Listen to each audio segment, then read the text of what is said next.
All right, guys. Well, I'm happy to say that my depression feels like it's subsided. I mean, don't let my unshaven look fool you.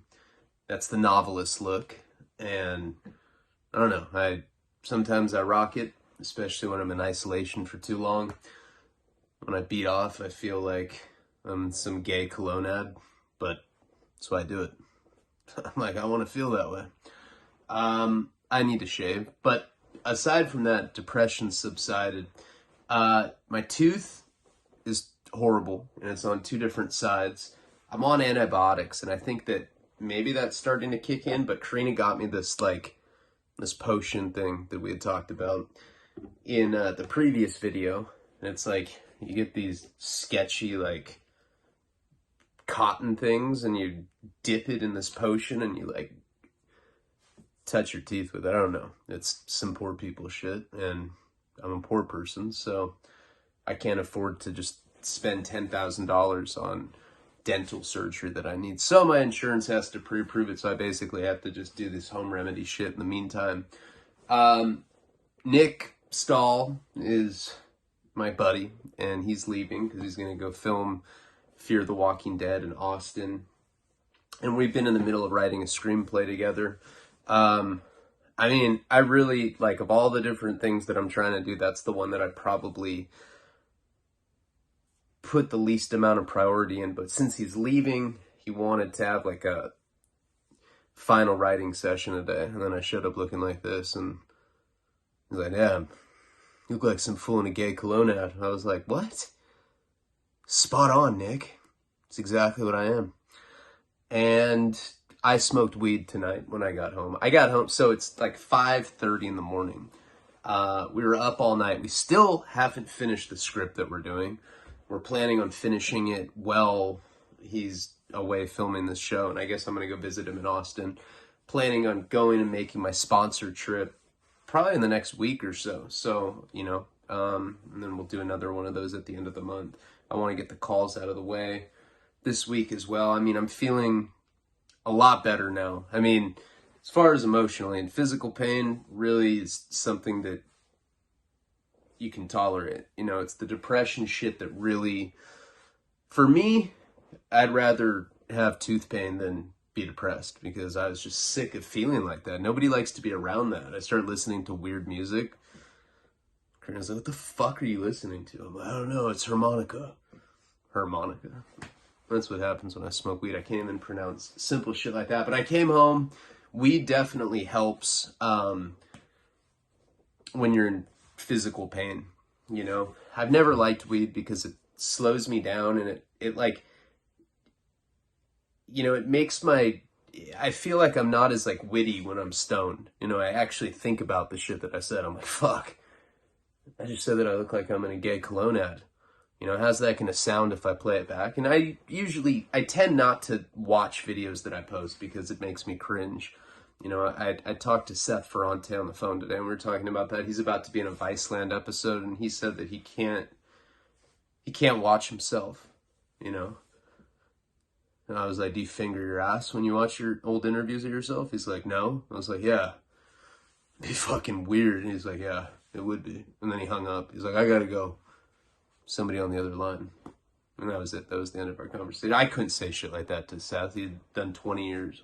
He'd probably kill me if I said something so silly to him. So just know that I'm joking. Let's get into the story. I mean, I know it's 5:30 in the morning, but I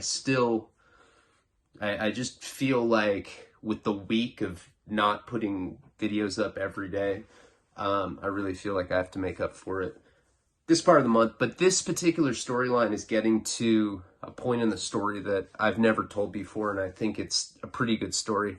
Hopefully the marijuana that I used medicinally does not affect my ability to tell it, because I think we're getting to a really good part of the storyline. So it's going to branch off, like I've been saying, into like each tier will have like their own storylines. Not sure which one I'm going to make the main one. It's either going to be this one or the juvenile delinquency shit. I'm not reading comments because I read one the other day and he was like, shut up, you're not worth my fucking monthly $3 or whatever he said. And I was like, fuck, I'm not. and I went and cut myself. I did the tally marks, but with the razor blade. And now Karina knows I'm a bitch. She's like, only bitches do that. I was like, I know.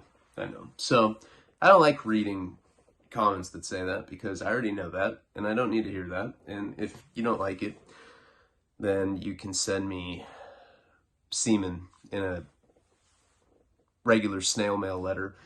Even though I don't know. I think that because of the election, all the mail stuff is getting really fucking weird. But let's get into the story. I'm sick of saying nonsensical shit that, like I said, if I was to play this back, and sometimes I do that, like if I'm in my car, like if I'm trying to figure out where I left off, and I'll hear shit I say and it just makes me shake my head. Because I know for a fact that my little cousins watch this, and that is so awkward because and you guys are completely conservative people that I freak the fuck out when we're at holiday meals together. Like when we're at Thanksgiving, like, and I have no filter on me. I'm like, yeah, I smoke crack, I fuck bitches.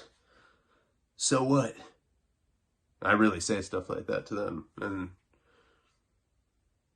they don't ever call me on birthdays or text me anymore because they're scared of me. I mean, who the fuck says stuff like that? I say it because I'm trying to be funny, but it's like one of those things where I like miss the tone, so people are just like, God, my cousin's a fucking creep.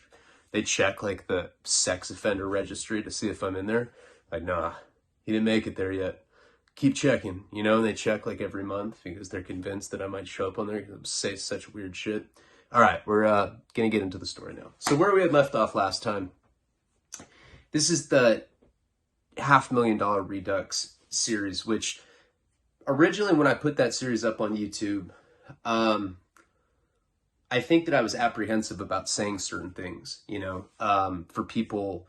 I mean, I talk about situations. You really have to, like, this is not fictionalized stuff. A lot of the guys that I'm talking about are selling, you know, quarter pound of crystal LSD. If I were to put their information out there and it would compromise their safety in any way, you're talking about life sentences at that point. I mean, that's how the government looks at acid. So I was always a little apprehensive about how to tell these stories without incriminating anybody. And like, I really doubt that if I say something, like the feds are going to open a case on somebody, but I do use different names. Sometimes like a real one slips out. So I've always been against telling certain details of this particular storyline because some of these people never got caught and they just went on to do their own thing. And I know that I've talked to some people from that world, as I've mentioned, and they say that I do a pretty good job of like masking who the people are, but still, that's the reason why I left out stuff originally. And where we had left off last time for this particular story, Jenny and I had started trying to expand our business, and we'd gone to a rave in the San Bernardino area that had gotten raided, and then we started going down there to meet people. We met this guy named Dion. He was this black dude. He's really charismatic. He always said like super racist shit against white people. And I was like, that's fucking hilarious. You're okay with me. He's like, can I borrow $40? I'm like, yeah, got you, man. This guy's my homie right here. That's what I'd like to tell everyone. No, but that's not really how he was. He was actually just a really fun guy to party with. And the whole thing had started with us buying Molly off him just so that we could sell our own Molly back to him at a certain point. You know, it was like establishing a trust. That was always Jenny's idea, to like approach somebody that's already selling something so that we could establish ourselves as a buyer instead of somebody that just straight sells drugs. And that way we could minimize the risk of potential law enforcement figuring out what we were doing. At that point, you know, I was probably getting quarter keys, half keys. You know, this is probably right around the time that I was transitioning into like a bigger level where I was getting like 2 kilos, 3 kilos, 4 kilos. Each kilo is 1,000 grams. 1,000 grams of MDMA is quite a bit. You can sell a point for $20. So, you know, if you do the math on that, you're talking about a shitload of money when it's all broken down. This guy, Dion, wanted a half kilo. At that time, for a single key, especially if I was getting it broken up, I think I was getting it for,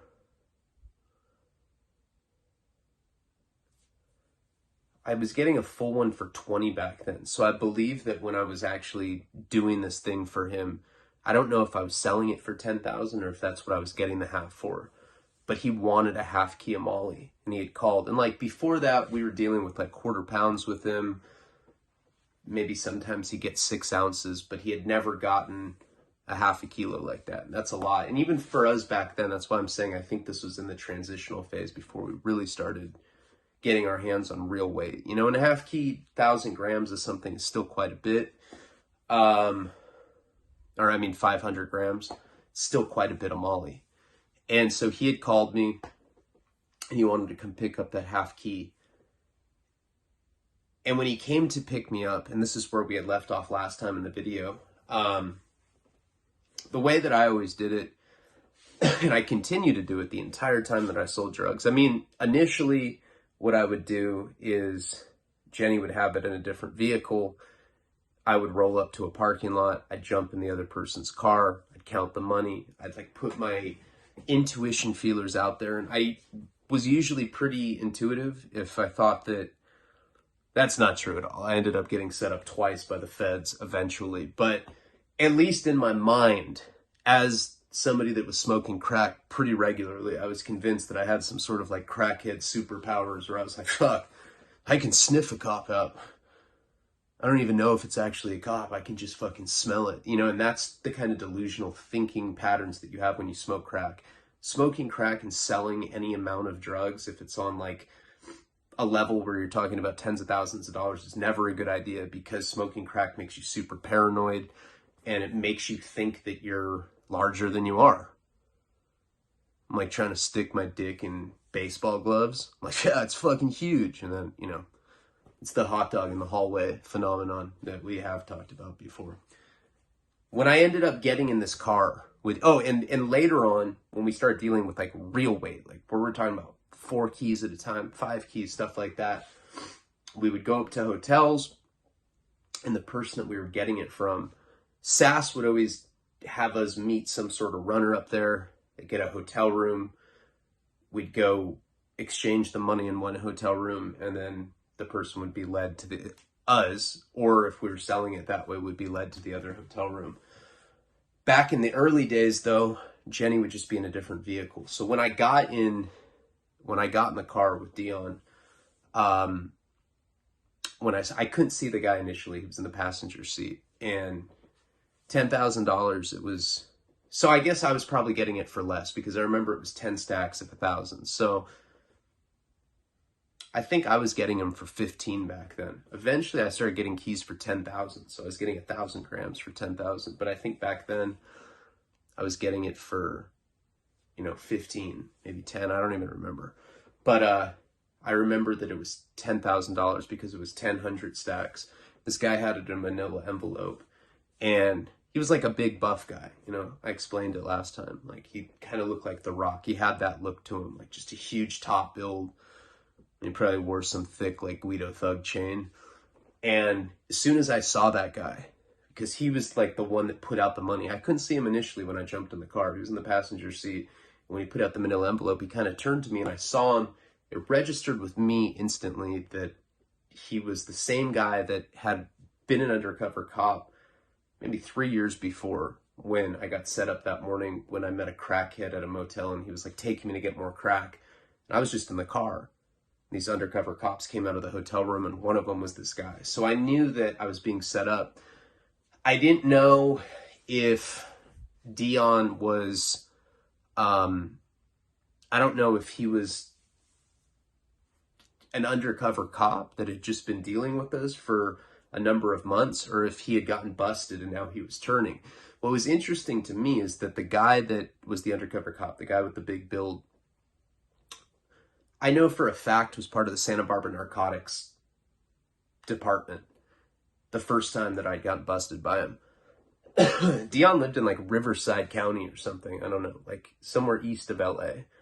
And I never could figure out why he would be with somebody that's from the Santa Barbara Narcotics Task Force. But I didn't have the Molly on me, so I looked at him, he looked at me, and I could tell, or at least maybe in my crack delusion, I thought that he didn't recognize me. Because I think he would have probably made some sort of nervous tick or something if he knew that I was the infamous crack bandit, where last time they only busted me with the crack pipe. So now I have $10,000 worth of MDA. Because that's what we were selling, was MDA, which is basically a more hallucinogenic version of ecstasy. Some people say it's like the downer version. MDMA is the more tweaky. MDA, the stuff that we were getting back then, was like pretty hallucinatory. When you took it, you'd see tracers. And it was pretty rare, and it came in powder. Nowadays, Molly comes in like, it almost looks like shards of crystal meth. It's a whole different ballgame these days with Molly, but back then it was all powder. People would sell stuff in vegetable caps. So I played it cool when this guy showed me the manila envelope, and I acted like, like I was going to go down with doing the transaction. We were at this burger place. I forget what the fucking name of it was. It's not there anymore, but it wasn't a chain place. I don't know why I couldn't remember it in the last video either. I can't remember what the name of this place was, but it was like some local burger place. Where I was in the parking lot, she was probably a half a block down the street, parked on street parking. So I told him that, I was just going to look at the money, and then I was going to call my partner. I didn't say anything about my girlfriend or anything, and that she was going to come deliver it. And they're like, all right, cool. And I counted the money. I counted $10,000. And that's why I remember how much money it was, because it was 10 different stacks of hundreds. And I counted every bill. Like, I was trying to make it look like I wasn't trying to, take off on this guy, because I definitely knew that I had to get out of the situation as soon as possible. And counted the money, every single bill. I was like, all right, cool. And I sat in the back seat for a while, not really having a plan for what I was going to do. I knew that I had to get out of there, but if I started running, I didn't know if there was, DEA agents surrounding the parking lot. I didn't know if I was going to be fucked no matter what. But I told him that I wanted to get out because I had to take a piss, and at this particular burger place, they had one of those outdoor bathrooms. It was kind of the perfect setup, because it was one of the places where you had to go inside of the hamburger restaurant, whatever you want to call it. Hamburger, it's like one step up from fast food, hamburger establishment, whatever the fuck you want to call it. I had to actually go in there and get the key. It's like on a lanyard. So I went in there, and the single bathroom, or the one that's outside, it's like a private bathroom. Perfect place for shooting heroin, which I did probably thousands of times before this place went out of business. I cannot fucking remember it. But I ended up getting the key, and I go in that bathroom. Now, it's like kind of around the corner. My heart's beating the entire time. Like, I have that. There's like this certain kind of adrenaline that you get when you know that you're about to go to jail. It's like a fight or flight response. Like, it's almost like you see tunnel vision, and you can't really hear anything outside of the tunnel vision. And you're just like, fuck, I don't want to get butt fucked in prison. And like, the only thing you care about is getting away from this place. So I go to the bathroom, heart pounding, and I just open the door, and I end up leaving the lanyard with the key, and I just walk away diagonally. I don't look back. I don't want to like make eye contact with these people. I probably should have surveyed the back of it so that I could see if anybody was following me, but I just kept walking, and I went down the street, and Jenny was there. I didn't want to jump in the car with her, in case we were being watched or I was being followed. And so she kind of sees me. She's already in a car, and I just kind of like signal for her to keep going. She's parked. And she goes and she turns around, and now she's facing me, so she can lower the window and talk to me. And I just say, go, go, go, go, go. And she just takes off. I keep walking down the street, I have a cell phone at the time. It's getting blown up by Dion, because I think that maybe they sensed that something was up when I was trying to get away from them. I don't know. I mean, this is just what was going on in my head. At the time, I was smoking literally like $600 worth of crack. And I ended up, I was probably 13, 14 miles from my parents' house. This is before the days where they had Ubers, and even taxis were something that people didn't use that frequently in Santa Barbara. So I remember walking from this burger joint all the way to my parents' house. I mean, it took me hours. when I finally got there, I was freaked out to even call Jenny. Like, I didn't know if the cops had gotten her, if this was going to be a federal thing. I was just freaked out because at the time, $10,000 was quite a bit of Molly for me. My parents, I think, knew that something was up. You know, I showed up there, I'm like covered in sweat. It looked like I just ran a fucking triathlon. Like coming down from crack, there's like crack jizz oozing out of my pores. Like literally looks like cum is coming out of my face. My dad's like, "Are you all right?" I'm like, "I need some sort of health food drink or something." My dad's just like, "What the fuck?" So he sits down, and my dad's like one of those people that's cool and he won't really press me for stuff. Like he just knows that something's up. And he ended up making me some food. I was joking about the health food shake, but eventually I called Jenny, and she, you know, says that she's going to come get me at my parents' house. And I'm like, "Are you all right?" I'm trying not to say anything over the phone because I don't know if it's tapped or not. Eventually she comes over to my parents' house, and, you know, she told me that she went and she stashed the Molly back at our place. Now the problem was is Dion had been to our house multiple times. We lived in this house that was on Milpas in Santa Barbara, and it was this just complete flop house. It was like a 4 or 5 bedroom. It's right across the street from the Hamburger Habit. We had people coming in and out of that house all the time. I had guns there. You know, I had a lot of weight. I remember at that time when she had gone and stashed the Molly back at our place, I think we had like 30 or 40 pounds of mushrooms there. Not saying that that's a lot, but a pound of mushrooms is the size of a basketball, so that's quite a bit of weight. We knew that, you know, Dion knew that where we lived, and we were both pretty freaked out about it. So our plan was to get up to where Sass lived, because if you remember, Sass owned 3 different houses. He owned one in Washington State, he owned one in Santa Cruz, and he owned one in Portland, and then he rented like a really nice room in a mansion in Santa Barbara, and that's where I originally met him. And our whole plan was to get up to him because Santa Cruz is kind of like where he was living it was in a suburban area, but it was still pretty desolate. Like it was a good place to lay low, try to figure out what we were going to do from that point, because we were petrified to go back to the house. We had guns there, we had drugs there. I had like 30 or 40 pounds of mushrooms, and then she had stashed the Molly, and it was, you know, like 500 grams. It was $10,000 worth. So around that time, I don't know if you guys remember JP. JP's my friend. His dad had been like addicted to playing poker and had run off on his family when he was a little kid. His mom had to raise him and his older sister. She was a single mom, and they were always really poor. By the time I met him, he was a senior when I was a freshman, and he was really popular at my school. He was like a good-looking, preppy kid. Did not look like a bad guy at all. Not somebody that you would think would get in trouble. And he was a huge weed dealer. You know, he sold pounds of weed in high school. So like back then, the amount of weight that he was selling, like 10, 15 pounds in a week. And he was breaking them down into grams and eighths, and he was supporting his entire family that way. He drove like a 1990 BMW. This is in like 2001. You know, I mean, for a high school kid, he had it going on, and he hung out with like all the rich preppy kids. But he supported all this from selling weed. Years later, I connected with him again because I'd gone out to Boston to college, and I met this guy named Leon.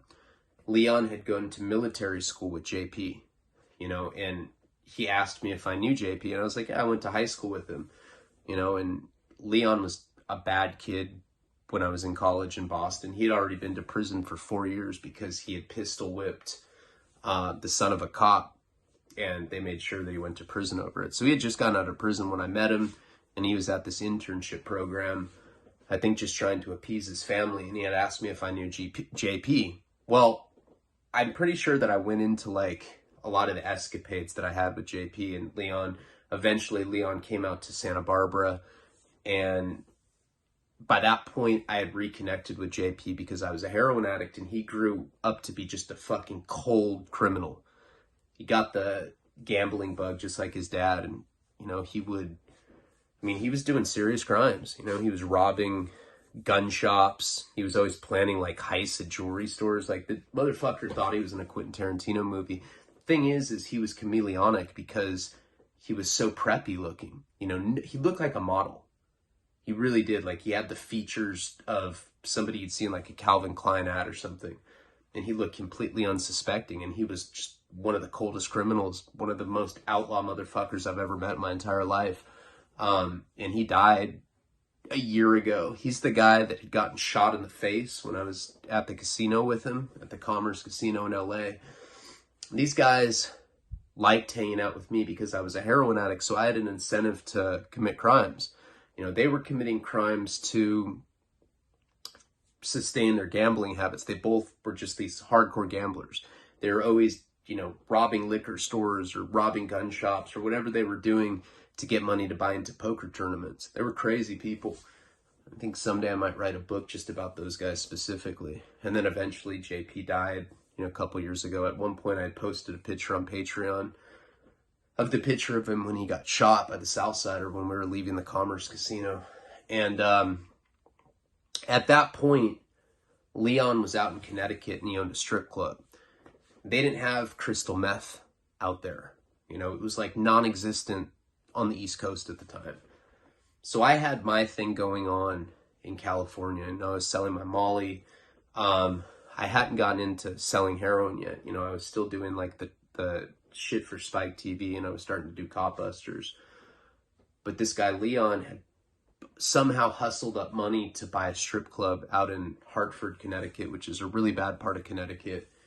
And they didn't have crystal meth. So they used to fly me to Connecticut. I don't know if I ever told those stories. They were pretty fucking wild though. But these guys would put me on JetBlue from Long Beach and I'd fly into Connecticut and I'd be wearing like the kind of spandex shorts that somebody that does like bicycle racing would wear. You know those guys that wear like the tight spandex shorts? I'd put those on and then I'd put ounces of crystal meth on my thighs. And you could put the spandex on top of the ounces of crystal meth. Then you could put baggy pants on and you could get right through airport security. Back then, they didn't have that thing that would do x-rays of your entire body. So you could just walk on an airplane and I'd have these 2 ounces of crystal meth. I got an ounce at that time for $200 and we were selling it out there for like $2,500. So they were having me do these trips all the time. And then I would get out to the strip club and, you know, the strippers were, I mean, it was just basically, imagine doing a bunch of crystal meth with strippers. You pretend they're dudes. Like, stop making eye contact. I can see your eyelashes. Just pretend your name's Bill. Oh, okay. Let me get another hit, dog. You know, it was like that kind of shit. No, I mean, it was complete debauchery. It was a lot of fun. He had hit me up at a certain point because they always had these schemes going on. And he had hit me up right before this whole setup had happened with Dion. He had asked me if I could get 100 pounds of weed because he had some biker friends in Ohio that wanted to like drive to California and pick up 100 pounds of California weed. Now at that time, weed wasn't my main thing, but Sass and all of his friends were a huge network of marijuana growers and distributors, you know. Back then, medical marijuana was like a huge thing in California. The Bush administration basically waged war on medicinal marijuana dispensaries. So we talked about it. Blackwater would come in and they would just rob people. A lot of people are going away to federal prison. And the prices back then were astronomical. You know, just for a pound of top indoor bud, it was like $4,800 a pound. Sometimes I saw stuff for $5,200. And it, you know, I mean, it ranged in quality. You could get a pound for $1,000, you could get one for $2,000. It's pretty standard to get one for $37, $38, $41. But when you start getting to the really top shelf stuff, you know, I was never selling like the very top scale. I was always selling stuff like Trainwreck, and I was getting pounds for like $3,600. But then I could take 10 pounds of Trainwreck that I got for $3,600 a piece. So it's $36,000 for 10 pounds. And I could take it to a medical marijuana dispensary in Santa Barbara and sell it for, you know, $46,000, you know. make 10 G's really quick. And that was my hustle for a while. You know, I mean, any time that vending opportunities came up, I took them. So right around the time that Dion had set me up, I had already put this plan in place where he had these friends that were driving from across country. They were driving from Ohio to do this big weed deal. And they wanted to buy, you know, 100 pounds. We didn't discuss a price, you know. That was like one of the weird things about that whole situation. Leon is somebody that I'd gone to college with. I trusted him. Me, him, and JP pulled so much scandalous shit during the time that we were they weren't junkies at the time. JP ironically ended up dying of a heroin overdose, but that was a new thing. You know, we talked about it in the Broken Marriage or whatever. What was it? The Doomed Marriage series. I ran into JP again, like randomly after all these years, and he was on Skid Row and he was shooting heroin and smoking crack, and I guess some hood rat that he was running around with in Vegas had turned him on to these things. But at that time, Leon just said that he needed 100 pounds. That's called a box of weed. So, you know, I'd get 10 packs, I'd get 20 packs, but I wasn't used to getting a 100 pack. These guys were driving cross country to get the 100 pack, and I needed to, you know, have a few options for them because we didn't even discuss price. I was planning on getting something for, you know, 100 pounds for 300,000 and charging them like 350,000, just calling it a day, you know, making 50 G's off it. But in order to have that lined up, I had to have different people that had that kind of weight. I mean, 100 pounds of like high quality herb back then you could get, but it wasn't like, you know, everybody I knew had 100 pounds. I had to have this all kind of like pre-planned.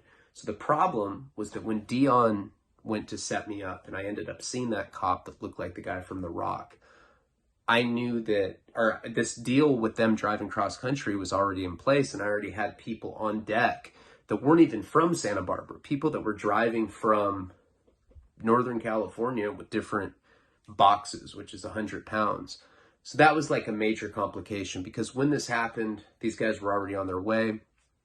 Jenny and I knew that we needed to get out of Dodge for a little bit. And, you know, back then I was really paranoid about using the phone. Everybody was paranoid about using the phone back then. Seems like the people that weren't are the people that got busted. And when I went to the feds, I actually got to see people's discoveries, and I got to see how often the feds actually tap people's phones. So we didn't really know what to do because we had this big deal that was coming. We're going to make probably 50,000 is what I estimated, maybe more. Maybe I could make 100,000, you know, and although I did do deals like that, there were deals where I would get 70 G's at a time, you know, 45,000 at a time, which is like, when you're 22 years old, that's pretty significant money. I didn't want to fuck up a deal of this magnitude, but at the same time, I knew that this undercover cop had just tried to bust me, and there was a good chance that either local narcotics detectives were after me, or maybe the feds were after me. I mean, it just seemed like we had to get out of town. So what we had done is we decided, like I said, originally to go up to Santa Cruz so we could be around Sass. Paul and his girlfriend, Chelsea, lived up in Monterey at the time. I forget where they were living. I think this may have been the time when they were living at that hotel, but I don't remember for sure. I was 22 at the time, and I had met Paul when I was 19. When I met him, he had brought me into his house, and I've told this story a million times. His friend needed $3,000 worth of liquid LSD. And I just decided to burn the guy. Even though Paul had like taken me into his house, I didn't give a fuck. I was deep into my drug addiction, and they were basically letting me live with them so I could middleman drugs, and then they'd give me like just enough to feel the drug. They'd be like, here, you can have this little scraping of heroin. And like, I was strung out, and it was just torturous. So when the opportunity came, I was used to burning people anyway. I ended up burning his friend Samir. Now that I had all these drugs, I had a shitload of acid, I had Molly, I had all this different stuff. Jenny had stashed the Molly back at our place, but I still had a bunch of this other stuff at my parents' house. So one of the first things that we decided to do was to drive up to Monterey, and I was going to give this guy that I'd burned, all that time ago, I was going to clear him up with real acid. And I called Paul because we needed to, get out of town. And I basically told him that I was coming up and that I wanted to, clear things up with Samir. So that was going to be like a pit stop that we made. So we end up driving up to Northern California. We go to my parents' house, we get blotters of acid that we were going to give them. That's what we ended up squashing that debt with, was actual like blotter sheets, like the snake ordinance. It looked just like that, but it was like Jerry Garcia from the Grateful Dead. It was his portrait. So I grabbed the blotter and I had like a 1/4 pound of coke at my parents' house. Jenny and I were smoking like a lot of crack, or I was smoking a lot of crack. Jenny was snorting a lot of coke. So I decided to bring the 1/4 pound just for personal use. Usually at that point I was injecting it or I was smoking it. I had already deviated my septum at that point in my life. So I was trying to snort things as infrequently as possible because my nose was running back then, which was shitty. Like I'd get pulled over and they'd be like, hey, you want any mind altering substances? And there'd be like pieces of my brain spewing out of my nose. I'm like, fuck no. I'm in a gay cologne ad. Go, okay, move along, man. But this particular night while we were driving up, scared because we thought that there was some sort of legal threat looming behind us, I couldn't stop the car to shoot up, and I didn't cook up any crack. So basically we were just snorting cocaine out of these little gram bags that we had. We had a 1/4 pound, but one of the 1/4 pounds was broken into like 6 or 7 different baggies of powder. So I'm driving the Volvo. We have all the sheets of blotter in the back. We have some Molly, whatever else we had. We had a bunch of drugs on us. We always had a bunch of drugs on us in the Volvo, which is pretty fucking stupid if you think about it, because I knew that the law was after me. And, but whatever. So we're driving up north and Jenny has like a little tutor. She had like cut a McDonald's straw and she's like going into the gram bags of coke and she's like doing little bumps. I'm driving. I'm coked out. I was strung out on coke and heroin at the time anyway. So even though I had a deviated septum, I like had to keep doing the cocaine while we were driving. I'm driving, it's at night, and she gives me the bag with the, little half straw.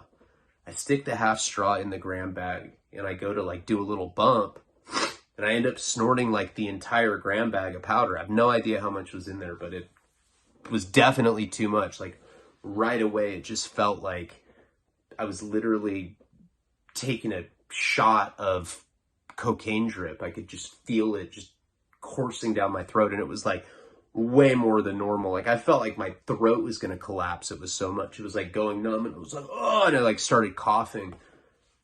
I start swerving because I'm freaking out. I'm like, I'm going to have a heart attack. She's like, dude, stop flailing. You're going to get us busted. I'm like, you don't understand. I'm like grabbing my shirt for effect. She's like, dude, you're fucking blowing it right now.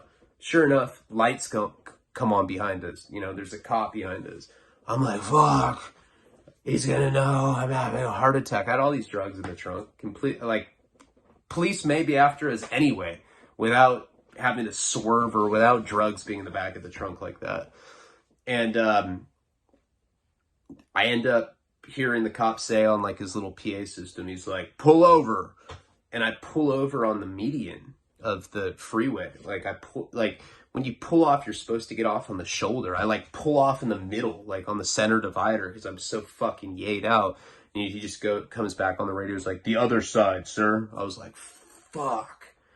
And I'm like grabbing my shirt and telling Jay, I'm like, I'm probably just going to tell him I'm ODing on coke so that I can get some help. She's like, dude, do not do that. We will go to prison if you do that. Be cool, man. Stop acting like a fucking rookie. You're acting real fucking brand new right now. I'm like, you don't understand. I'm like ripping my shirt. I'm like, I'm such a drug addict. So I end up pulling over and this cop is like, He's like, shines the flashlight on me. He's like, sir, have you been drinking tonight? And I was like, no, man. You know, I look like some sort of fucking trout or something. I'm like, I'm cool. I'm cooler than cool, you know? And the cops just looks at my girlfriend. She's just probably looks just as thrashed as I do. I mean, probably not as bad as me, because I just snorted like an entire gram bag. And she looks at him and she's like, he's just a fucking natural spaz like that. He has ADD. Shines the flashlight back on me. He's like, you sure you're not on any mind-altering substances? And I'm just looking at him. I'm so fucking high. And I think I'm ODing on top of it. And I remember looking at him, like the flashlight is like beaming in my eyes. And I'm just like, man, if I die right now, what a fucked up way to die. Like, while I'm getting pulled over, I just start flopping around and have a heart attack. Cop let us go. I don't know. Maybe he was just bored or whatever. I was so coked out. I don't know how this guy could possibly. And it, like, usually when I get pulled over, I've told a bunch of stories about how I outfoxed him. Like the time that I had the baking powder and I said that the difference between baking and cooking is that bacon's a science and cooking's an art. Or the time that I keistered the key to the Volvo so they couldn't get in my trunk. Or the time that I pissed on the Taco Bell cup and put in the center console so that they wouldn't look like where the drink holder is, because that's where I had all the dope hidden. So that was an incredibly close call, and this guy let us go. I have no idea. I think it was the kind of thing where I was so coked out that he's like, dude, I don't want to arrest this guy. I'll probably get fined by the state that, like, this person was even roaming the streets. Like, it would probably make them look bad. Like, the severity of the cocaine problem in some bumfuck town that we were in. I don't even remember. I think we were in like Pismo or something. I don't even remember where we were. San Luis Obispo, somewhere up there. Somewhere kind of where we were just vacationing. But anyway, we keep going and we end up getting up to Monterey. Now, at this point, I'm in contact with Leon, who has his biker friends, right? I don't know who they are, what they are. That's how he's describing it. It was like the fucking plot of a TV show. He's like, yeah, just some bikers coming cross country to grab 100 pounds of reefer, you know? Nobody says reefer, but if it was a TV plot, they'd say that. So I end up calling him and I'm like trying to explain to him that I'm going to be up north somewhere. I'm not trying to say specifically where. I'm like, they're going to have to, you know, they're already driving from Ohio to California. They're going to have to come to Northern California. That's the only way that it's going to work. And he's bitching at me, whatever. So we're trying to like figure out how that's going to happen. We end up getting a hotel in Monterey. And that night, Paul comes over with his girlfriend and he ends up calling Samir. You know, I would, like I said, I didn't talk on the phone. I wouldn't provide details over the phone. You know, I would just, like, all I said to Paul was that I was going to come there to clear up the debt, you know? But I don't think he knew specifically that I had multiple sheets of blotter acid that I was willing to give this guy. And, you know, I've definitely, like, burned a lot of people in my life, you know? Probably, like, an abnormal amount. Like, there's probably most people who've never burned anyone. I've burned, like hundreds, you know? If we're keeping track, I'd be getting, like, a life sentence for burning people. But one thing that I can say about me, and I know that a lot of people will say this about me, that I'm a scumbag, but I'm like a bitch one. Like, I like have a conscience. You know, if I am in the ability to make it right with someone and square up after I've burned them, I usually go out of my way to do so. So this guy ends up showing up at the hotel. Hadn't seen him since the last time that I burned him for $3,000. And he ends up being really cool about it. I mean, he's appreciative, you know. He looks at it as a solid move. I tell him straight up, I'm like, hey, man, when I burned you the first time, I was a homeless junkie. For 10 years, I was a bitch. Now I'm not. No, it's just like, you know, I mean, I basically burned you for survival. I was addicted. It was either burn you for fake acid or suck some dude's dick. There's only so many dicks I can suck, man. So I burned you. And he's like, oh, you're funny, man. All right. And he like patted me on the back. But I ended up clearing up with him. He's actually like, at Paul's funeral, he was really like, he was having the hardest time.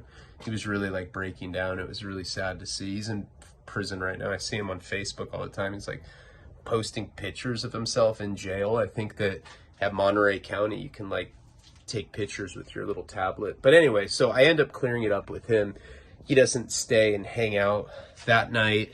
I take acid with Paul, Jenny, and his girlfriend. And Paul never was good with acid. Like, as soon as he took it, he was like hiding in the closet the whole time. It was like, he was flailing. And I was like, man, fucking amateur, bro. And Jenny's like, really? You literally pulled over on the fucking center median, you know, with the highway patrol guy earlier, when like right as you were like overdosing on coke.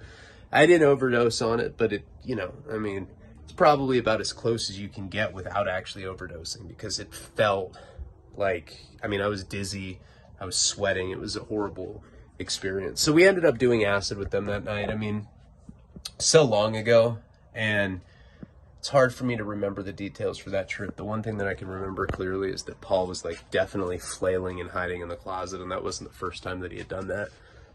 So we do the acid that night, and we end up, you know, the next day, I think we may have stayed there for a couple days. You know, I'm continuously on the phone with Leon. We're trying to figure out exactly, you know, how this is going to go down or whatever. Considering that I'm basically on the run because I potentially could have gotten rat out by this black dude, Dion, but I didn't know what the situation was with that or not. So eventually, after I leave Monterey, we make it up to Santa Cruz and we see Sass. And I explained to, like, that's somebody I never talked on the phone with, like, ever, you know? He's like such a big drug dealer. I was afraid that I was going to like fart wrong and the cops were going to like figure it out somehow. You know, there's like, our conversations were like, hey, how you doing? Oh, good. I'm going to come up to your place. Okay, cool. See you then. Bye. That was like it. That was the extent of our conversation. He was not too happy with the fact that I had been set up, you know, because he was a major drug dealer. You know, I mean, yeah, I know that, you know, eventually I ended up getting entangled with the Mexican drug cartel, and that's gnarly and whatever, but truth of the matter is like those people were just like low-level paisas, you know, and the feds are like, they're Mexican, fuck it, let's give them life, you know. They didn't care about it. They weren't what I would consider like drug kingpins, and this guy Sass, by any way you look at it, this guy was like doing major stuff. He was probably bringing in like over $1 million cash a year, maybe more than that. You know, I know Sinister was making $5 million a year, or a month at a certain point, and this guy wasn't making that kind of money at that time. I know that when we were up there, that at that particular time, he wasn't happy about the fact that I had gotten busted. Or that I was in a situation where I could have gotten busted like that, because of course he assumed that the heat was going to come back to him, and I was like assuring him that I wasn't going to say anything if I ever were to get caught anyway. And I remember he was telling us a story about some guy that burned him, you know, like he never talked like that. He's like, yeah, some guy hotjacked me. We're like, what does hotjack mean? He's like trying to sound hip. I'm like, you mean he like stole from you? He's like, he hotjacked me, bro. He hotjacked me, and you know what I did? I was like, what? He's like, I hired some Jamaican guys. They shot his house up with AK-47s. I was like, didn't you just tell me this story like a few months ago, and wasn't it with Oakland Bloods? Like, it just seemed like a completely fictionalized story. And if you guys knew this guy, he was like the kind of guy that listened to like, you know, gypsy belly music and shit. Like, he was like a Eastern mysticism, like new age dork. He drove a Prius, you know. He was just the most unsuspecting drug dealer that you could ever imagine. But he was telling us the story about this guy that had stolen from him, and he had hired some Jamaican guys. What he said this time, it's always some different story about some like obscure minority group that was like shooting up his enemies' houses with automatic weapons. It just seemed to be like a reoccurring lie from him. I don't know, maybe it is true, who knows, because he definitely had the means to pull it off. And you know, for those of you that have been in kind of like the big boy marijuana world, one that Sinister definitely was part of, you know that a lot of shit goes down. People jack people, a lot of guns involved. I mean, for such like a hippie, like supposedly like laid back, like, yeah, the herb is healing, brother, for that whole thing, it certainly is pretty fucking violent, you know? Probably more violent than, like, the little world that I was in with the Molly and everything. So he's telling us this story, and then he's basically telling us that he looks at us as a liability, you know? And